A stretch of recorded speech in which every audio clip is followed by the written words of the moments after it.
Good morning. Today is day 4 and our third full day in St. Lucia. And right now we're on our third excursion of the week, and it's called the Bean to Bar Tour. And so we're actually at like this chocolate making facility in St. Lucia, and it's like called Hotel Chocolat. And we're gonna be actually making our own chocolate bars and I don't know, eating it. I don't know if we'll be able to store it because it's a chocolate bar and it's really hot. But the reason I'm taking this so late is mostly because I just couldn't find time to do it before we got on the tour bus, or sorry, not the tour bus, the shuttle, to get to the boat. And right, now I should bring that up. We're basically doing a run back of yesterday. We're taking a different catamaran, but we're still taking catamaran. We're going to a mud bath and the waterfall, same ones, after this Bean to Bar tour and lunch. Then we're going snorkeling again. And then we're doing like some sunset cruise. So instead of getting back at 4:30, we're getting back close to 7, which is a really long excursion considering we've been out here for like 2 hours already, since 9 o'clock. It's already 11:39-ish. So yeah, we still have a long day ahead of us, and I just wanted to check in because we're gonna get to the chocolate making process right now. So we'll get back to you later.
For our one and only lunch outside of Windjammer, we ate at Hotel Chocolat's food court. As I indicated earlier, we got to pick a main and 2 sides, and there were quite a few options to choose from. For mains, we could have cacao barbecue wings, a pulled pork cacao burger, a chicken roti wrap, or battered fried fish. As for sides, we were offered cacao mac and cheese, sweet potato wedges, cocoa garlic breadsticks, white chocolate mashed potatoes, and plantain chips. I settled on the chicken roti wrap with mac and cheese and sweet potato wedges. With so much variety, I was confident that there would be many good things to say about the lunch as a whole, and I was not wrong. Let's start with the chicken roti wrap. As you would expect, it essentially took the contents of a chicken stew and wrapped them in a roti. While I found it to be slightly lacking in flavor and pretty messy to eat because, well, let's face it, it's literally stew in a wrap, it was fragrant and hearty. The stew's ingredients included chicken, potatoes, local vegetables, and curry, and the roti was stuffed full of it, so I was left satiated after just eating the wrap. Moving on to the sides, I absolutely love the mac and cheese. I'm a big mac and cheese fan in general, but this was definitely one of the better ones I've had. The pasta was perfectly cooked and salted and was coated in a rich, creamy, and well-seasoned cheese sauce. My only complaint about it isn't even really a complaint. I just wish that they gave us more than an itty-bitty paper cup's worth of it. That, and I didn't really taste any hint of cacao. The sweet potato wedges were pretty good too, with a crispy, salty exterior and a soft, sweet interior. The wedges weren't nearly as interesting as the mac and cheese, so I don't have much to say about them, but they weren't bad by any means. For dessert, we got to pick one of 4 different ice cream sundaes, which were basically just the same thing but adding or removing ingredients from it. Caramel, dark chocolate and chocolate crumble, and cookie and chocolate cake crumbs plus caramel sauce. Yes, that's literally its name. I chose the caramel sundae because everything else seemed quite heavy and I was close to bursting at that point, but I soon realized that I made a mistake. While I technically got a caramel sundae, it was more like vanilla ice cream with caramel, because the caramel wasn't mixed into it and settled at the bottom of the cup. I did enjoy the ice cream though, it just wasn't what I expected. Altogether, besides some small problems and complaints here and there, the many delicious items served at Hotel Chocolat made for one of my favorite meals in St. Lucia. I would gladly eat there again if I ever had the chance, but for now, it gets a solid 4 out of 5 stars from me. For lunch at the Rabbit Estate, our mom and I decided to share our lunches so that we could try most of the dishes that were available.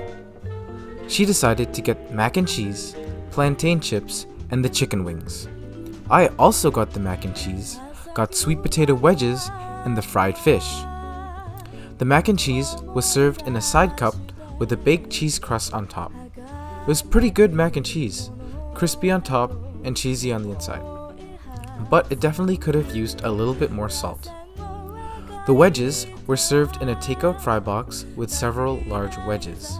The smaller wedges were nice and crispy, but the bigger ones were too soft and dry.